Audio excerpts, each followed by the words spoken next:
Praise the lord. మరణమును గెలిచి తిరిగి లేచినవాడు పునరుత్థానుడైన క్రీస్తు యేసు నామములో మీకు పునరుత్థానపు బలము, శక్తి, శుభము కలుగునుగాక. ఈ దినపు యేసయ్య జీవపు మాట. లేవియాకాండం 26వ అధ్యాయం 11వ వాక్య భాగము. నా మందిరమును మీ మధ్య ఉంచెదను. దేవుని మందిరమును ప్రేమించుచు దేవుని మందిరం ఎడల ఆసక్తి కలిగి దేవుని మందిరములో నాటబడిన వారై వర్ధిల్లుచున్న వారలారా, ఎల్లప్పుడూ ఆయన మందిరమును ప్రేమించేవారమై ఉండవలెను. ఆయన మందిరము మీద ఆయన కనుదృష్టి, మనస్సు ఎల్లప్పుడూ ఉండును కదా. నా మందిరము మీ మధ్య ఉంచెదను అని వాగ్దానము చేసి ఉన్నాడు. నా మందిరము అను మాట ప్రభు చెప్పి ఉన్నాడు. ప్రస్తుతపు దినములలో కులానికి ఒక మందిరము, వర్గానికి ఒక మందిరము, భాషకొక మందిరము, రంగుకొక మందిరము, ఇలాగా అనేక విధాలుగా మందిరము అని పిలువబడుచున్నది. నా మందిరము అని ప్రభు చెప్పుచున్నాడు. ఆయన మందిరము ఎలా ఉండాలో, ఎలాంటి మందిరమును మన మధ్యలో ఉంచాలని ఆశపడుచున్నాడో ఆలోచించుడి. నా మందిరము సమస్త జనులకి ప్రార్థనా మందిరము అనబడును అని ప్రభు సెలవిచ్చెను.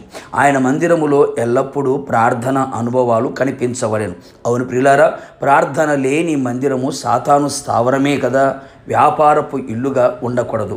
ఎల్లప్పుడూ విసుగక నిత్యము ఏక మనసుతో ఎడతెగక మెలకువగా ఉండి ఉపవాస ప్రార్థనలతో మందిరము నింపబడి ఉండవలెను. అట్టి మందిరమును ఆయన మన మధ్య ఉంచాలని ఆశించుచు ఉన్నాడు. ఆయన మందిరమునకు ఎన్నటెన్నటికీ పరిశుద్ధతయే అనుకూలము కదా. అవును ప్రియులారా, ఆయన పరిశుద్ధుడైన దేవుడు గనుక ఆయన మందిరము పరిశుద్ధమైనదై ఉండవలెను. ఏ చెడుతనము, బలత్కారము, వేషధారణ, పాపము, అపవిత్రత, అవిధేయత, అతిక్రమము, అజ్ఞానము, అవివేకము లేనిదై పవిత్రతకు నిలయముగా ఉండవలెను.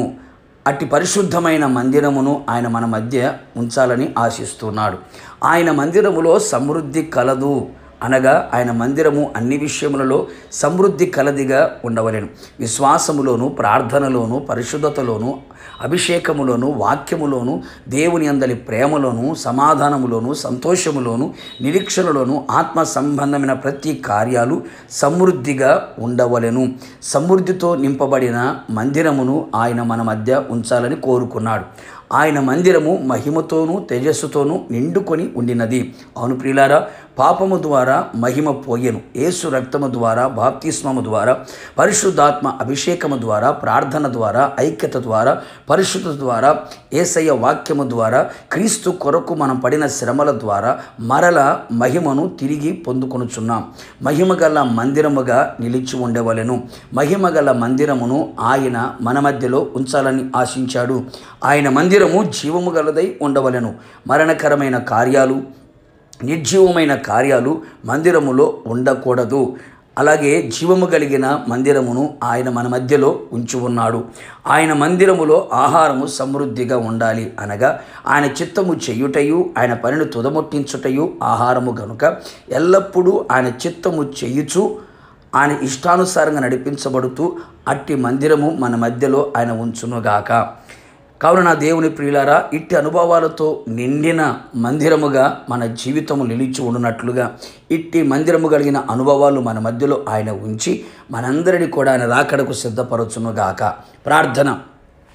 పరిశుద్ధతుల మహనీయుడైన యేసయ్య, నీ పరిశుద్ధమైన పాదములకి కోట్లాది స్తోత్రం చెల్లించుచు ఉన్నాం. ఈ శుభవేళ మరొకసారి పునరుత్థానపు దినమున మీ పునరుత్థానపు శక్తితో, బలముతో, ప్రభావముతో మమ్మల్ని నింపినందుకే మిమ్మల్ని స్తుతించుచు ఉన్నాం. మీ మందిరమును మా మధ్యలో ఉంచినందుకే మీకు స్తోత్రాలు. ప్రార్థించే అనుభవం, మహిమగలతో నింపబడిన అనుభవం, సమృద్ధి కలిగిన అనుభవం, జీవము కలిగిన అనుభవం, ప్రభు తండ్రి నీ చిత్తము చేసే అనుభవాలు సమృద్ధిగా మా జీవితాల్లో ఉన్నట్లుగా మీరు కృపదయించమని ప్రార్థిస్తున్నాం. ఇటు అనుభవాలతో మేము నింపబడి మీరు ఆకడ కొరకు సిద్ధపడినట్లుగా కృపదయించేసి మహిమ పొందమని యేసు నామములో అడిగి పొందుకొని ఉన్నాము తండ్రి. ఆమేన్. నిశ్చయముగా మీ మధ్యలో, మీ కుటుంబం మధ్యలో ఆయన మందిరం నిత్యము నిలిచి ఉండునుగాక. God bless you.